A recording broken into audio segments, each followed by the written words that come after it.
Il s'agit de Wormhole qui a levé 225 millions avec une valorisation à 2,5 milliards. Autant te dire qu'on est sur un gros bébé. Alors avant de discuter airdrop, action à entreprendre, etc., je pense que c'est très important de poser le contexte pour celui-ci, et encore plus que pour les autres. Wormhole c'est quoi? La réponse courte c'est qu'on est sur quelque chose qui fonctionne un petit peu comme un layer 0, avec du coup une technologie qui permet principalement de faire des bridges d'une blockchain à une autre. Et pour être plus précis, ça concerne particulièrement des bridges de deux blockchains qui ne sont pas du même écosystème. Par exemple être capable de bridger des USDC à partir d'Arbitrum vers Solana.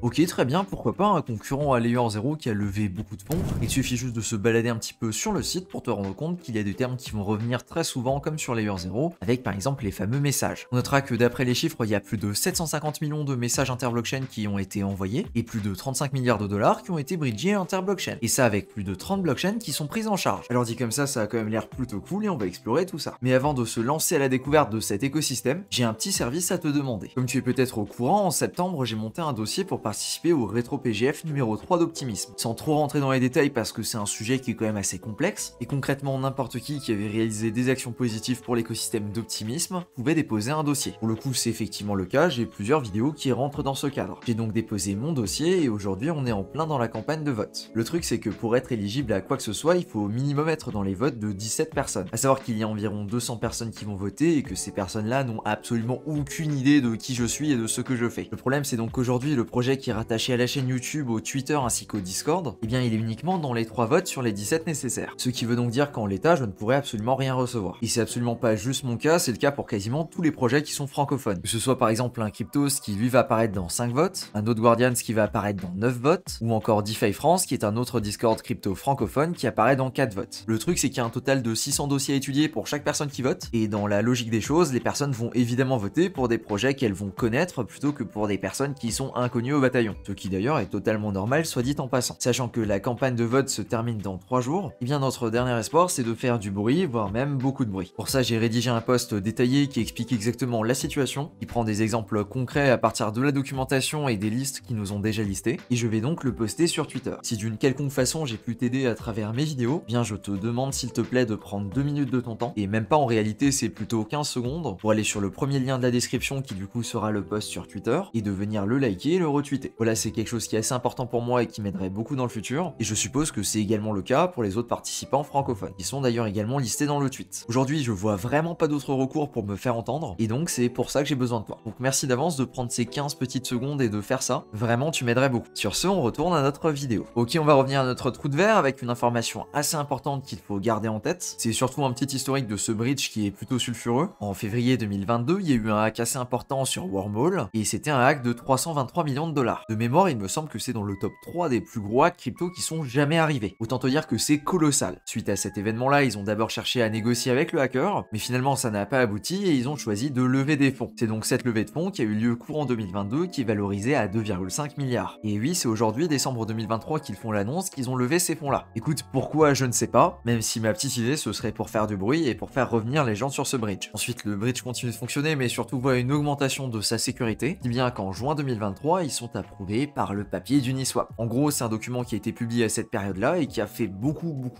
de recherches sur les plus gros bridges qui étaient utilisés. Ils ont certifié que pour eux, la sécurité de ce bridge-là est largement suffisante pour lui faire confiance. Pour te donner un ordre d'idée, il y a Wormhole et Axelar qui ont été acceptés, et pour comparer, Layer 0, il devait leur manquer une ou deux cases à cocher. Donc ouais, c'est quand même que le bridge s'est bien remis et a de nouveau une sécurité qui est plutôt efficace. Et d'ailleurs, si on revient un petit peu en arrière dans notre historique, on a également des articles qui ont été publiés en février 2023 qui expliquent que Wormhole a réussi à récupérer la quasi-totalité des fonds qui avaient été hackés. La conclusion qu'on peut tirer de tout ça, c'est donc que Wormhole a finalement pas perdu tant de thunes que ça, et surtout que le bridge aujourd'hui a l'air d'être quand même vachement solide. Donc si aujourd'hui on s'intéresse à Wormhole et surtout qu'il fait un petit peu de bruit du côté du CT, eh bien c'est en partie à cause de cette histoire qui est clairement rocambolesque. Maintenant, je tiens également à mettre un disclaimer avant qu'on commence nos interactions, c'est que ce bridge là il existe déjà depuis beaucoup de temps, et des articles que j'ai trouvés, la version 1 a été lancée en octobre 2020. Ouais, ça fait donc déjà plus de 3 ans. Autant te dire que si tu souhaites choper de l'ancienneté là-dessus, c'est probablement mort, et qu'en plus c'est possible que la snapshot soit déjà prise. Et à ça on va rajouter évidemment tous les risques classiques quand on utilise des bridges, de la blockchain, etc. Bref, comme d'habitude, on n'est absolument pas sûr de voir un airdrop pour ce projet-là. Tout ceci étant dit, on va pouvoir attaquer. Pour ça, il nous suffit d'aller sur le site principal du coup Wormhole, d'aller dans le petit onglet écosystème et de sélectionner projet. Et voilà, juste ici, tu as une liste plutôt monstrueuse de tous les projets qui tournent avec Wormhole d'une façon ou d'une autre. Heureusement, on va pouvoir filtrer, c'est donc ce qu'on va faire. Je vais donc cliquer sur catégorie, et nous, ce qu'on va chercher, ça va être tout ce qui est bridge, donc on va cliquer sur bridge, et je vais également aller sur status, et je vais cliquer sur live. Et voilà, on a une liste de 5 bridges qui vont passer par Wormhole. On va donc commencer juste ici par Portal, qui est un petit peu l'équivalent d'un Stargate. Je vais donc commencer par connecter mon wallet, et je vais regarder ce qu'on peut faire d'intéressant dessus. J'ai réfléchi un petit peu avant de tourner cette partie de la vidéo, et pour limiter les frais, je me suis dit que j'allais pas passer par des Layer 2, mais plutôt d'autres L1 comme Avalanche ou encore Polygon, sur lesquels les frais de gaz sont largement plus faibles. Et je vais donc avoir l'occasion de faire un test juste ici, en bridgeant à partir d'Avalanche vers Polygon. Je sais pas si je pourrais le vendre sur Polygon, mais au pire c'est pas grave, je le ferai tourner vers d'autres blockchains. On va donc voir comment ça va se passer, et pour ça je vais tout simplement venir approuver et procéder avec la transaction. Impeccable, je viens de signer ma transaction, j'ai juste à attendre qu'elle se valide. Et ici je vais payer environ 1 $ de frais. Ma transaction a été confirmée, et on va donc la voir effectivement qui s'affiche juste ici. Et la transaction a l'air de s'être bien placée, je vais donc vérifier de l'autre côté si j'ai bien reçu. Alors c'est assez bizarre parce qu'il me semblait que je devais claim de l'autre côté, mais a priori on n'a pas besoin de le faire ici. Bien écoute, c'est assez bizarre parce qu'effectivement il me valide que j'ai bien reçu, et a priori ça a l'air d'être bon juste ici. Alors maintenant tout de suite si je regarde sur Odos, a priori il me le reconnaît pas, et maintenant même si j'essaye de le chercher à la main, il y a la balance qui tourne en boucle. Je t'avoue que c'est vraiment pas une très bonne première expérience. On va réessayer à partir de 0, donc tac, mon wallet, je sélectionne Polygon comme blockchain et je veux regarder. Ouais d'accord, là maintenant il me le charge. Je vais regarder pour prendre cette adresse là et la rentrer dans Odos et je vais voir si j'arrive à le swapper. Alors je voulais checker ce que j'avais reçu pour essayer d'identifier l'adresse et pour espérer la rentrer dans Odos, mais a priori ça va pas être possible parce que je me suis fait avoir, je suis tombé pile poil dans la maintenance de Polygon Scan. Alors je vais regarder dans l'historique des transactions du contrat et peut-être que je vais tomber sur quelqu'un qui a fait la même manip, et sinon je vais pas vraiment avoir le choix, je vais tout simplement devoir renvoyer. Là je vois pas mal de transactions avec des mecs qui font passer du wrap TTH ou du wrap Bitcoin, mais effectivement je pense pas qu'il y en a 50 qui sont amusés à faire passer du wrap Tavax, quoique si c'est mon jour de chance, et je vais regarder si j'arrive à l'ajouter. Et ben écoute, assez bizarrement il me le reconnaît pas, pourtant c'est bien l'adresse du token.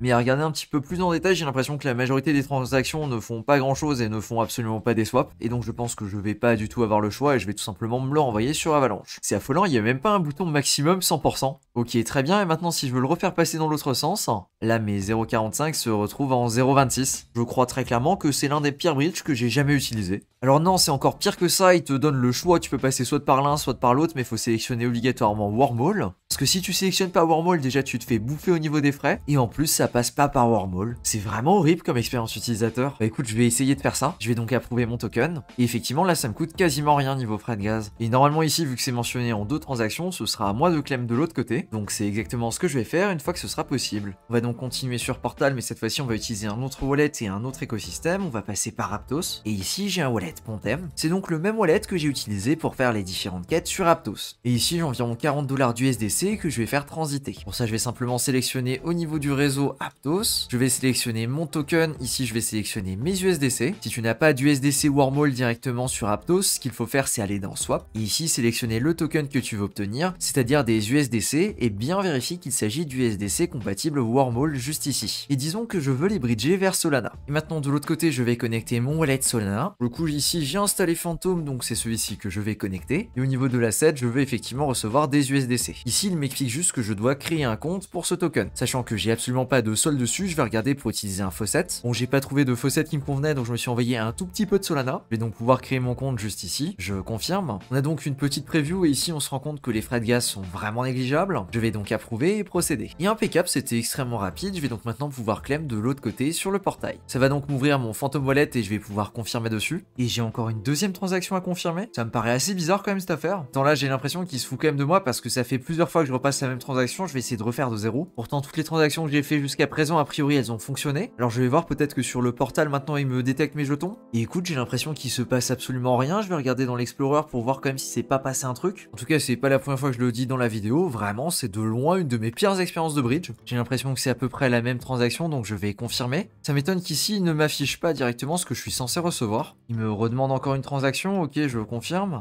Il me demande à nouveau une troisième transaction, mais effectivement bah, il a cramé tous mes sols. Je trouve ça extrêmement bizarre parce que normalement j'avais largement de quoi faire beaucoup de transactions. Je pense que je vais aller sur leur Discord et que je vais essayer de trouver une solution, mais c'est vraiment très bizarre. Bon, j'ai réussi à récupérer mes fonds, mais tu vas pas me croire tellement c'est improbable. Comme tu l'as vu tout à l'heure, le site me disait effectivement il y avait 2 transactions à faire, donc une transaction de l'autre côté, c'est-à-dire sur Solana pour Clem. Et en fait moi à chaque fois au bout de la deuxième ou de la troisième, bah, j'arrêtais de valider parce que je me disais mais attends, il se fout de ma gueule. C'est pas possible qu'il faille 4 transactions pour valider, pour pouvoir récupérer tes tokens. Et bien si, c'est totalement le cas. Donc ouais, je confirme de loin loin Portal et du coup par extension Wormhole, ce sont des bridges qui ne sont pas du tout intuitifs. Ce qui peut autant être un avantage parce que quasiment personne est assez fou pour utiliser ce genre de plateforme. Vraiment la complexité pour juste faire un bridge c'est aberrant et donc peut-être qu'il y a moins de personnes qui s'amusent à faire ça. En tout cas avant de faire la moindre interaction avec Portal Bridge ou n'importe quel bridge qui fonctionne par Wormhole, s'il te plaît fais un test avec très peu d'argent pour t'assurer que tu arrives à récupérer de l'autre côté et que tu maîtrises la manip parce que vraiment c'est très particulier. Du coup on va faire la manip un petit peu dans l'autre sens et je vais me les renvoyer sur une autre blockchain et pour ça on va utiliser un autre site qui s'appelle Allbridge Core, du coup qui normalement devrait également fonctionner avec Wormhole. Je vais donc cliquer sur Connect Wallet, je vais donc sélectionner Solana et USDC et mauvaise nouvelle il aime pas mes USDC. En fait j'ai surtout l'impression que c'est une énorme usine à gaz et que sur chaque blockchain t'as ton propre USDC qui a été émis par Wormhole et que ça fonctionne que avec Wormhole, enfin c'est horrible. Je crois que je vais juste me le renvoyer via Portal et qu'ensuite je vais essayer une autre application. Oh attends, je viens de comprendre quelque chose, ici on peut également choisir ce qu'on va utiliser. Mon problème c'est juste qu'il me faut des USDC et qu'il me faut la bonne version du USDC. Je vais donc essayer de swapper ces USDC là en USDC classique. Un plaisir, on perd déjà 1% sur cette position là, très bien, je vérifie. Impeccable, au moins il y a ma balance qui s'affiche. Et donc là dans les paramètres je vais m'arranger pour sélectionner Wormhole. Et au niveau des frais, je veux que ce soit prélevé en USDC. J'ai donc juste à connecter mon wallet ici. Évidemment, ça ne fonctionne pas parce que c'est Wormhole, donc je vais plutôt coller mon adresse et j'ai plus qu'à essayer de passer ma transaction. Au final, ma première transaction n'est pas passée pour je ne sais absolument quelle raison, et donc j'ai décidé de changer et d'essayer de les recevoir en USDT et j'espère que cette fois-ci ça va fonctionner. Et ben écoute, malheureusement ça a pas l'air de fonctionner, donc je vais retourner sur Portal et on va peut-être essayer d'envoyer les tokens sur Avalanche. Je sais pas, peut-être ça marche, peut-être ça marche pas. Je t'avoue que de là où j'en suis, j'ai plus grand espoir. Donc j'ai mes USDC juste ici. À savoir que maintenant c'est des USDC SO parce que je les ai swappés. C'est plus des USDC bridgés d'Ethereum. Enfin, c'est un bordel. Je sais même pas s'il m'aurait pris les autres que j'ai bridgés si j'avais pas swappé. Je vais donc connecter mon wallet. Du coup, ici, MetaMask. Alors, il se passe rien du tout quand je clique sur le bouton. Je vais peut-être essayer de redémarrer le navigateur. J'espère que c'est ça. Donc en fait, je crois que je vais juste faire le move inverse et je vais tout simplement les renvoyer vers Aptos. Comme ça, au moins, je suis sûr que je pourrais les rééchanger. Je vais donc changer le wallet et on va dire qu'on envoie sur Pontem. Je suis connecté à Pontem, impeccable. Et cette fois-ci, normalement, on est bon. J'imagine qu'on est bon, mais j'en suis pas sûr. Mais c'est pas grave, écoute, au point là où on en est, je pense qu'on n'est pas assez près. Et normalement, je devrais pouvoir les recevoir de l'autre côté. Impeccable, le bridge est en cours. Et cette fois-ci, normalement, on pourrait véritablement claim. Je vais donc confirmer. Et dans ce sens-là, il semblerait que ça a fonctionné à la perfection. Je dirais même presque trop bien, parce qu'ici, mes USDC, mes 36 USDC, valent 330 $. Je crois vraiment que je vais plus jamais retoucher à Portal Bridge ni à Wormhole. Évidemment, si on est sur ce prix-là, il y a de très bonnes chances de deux choses.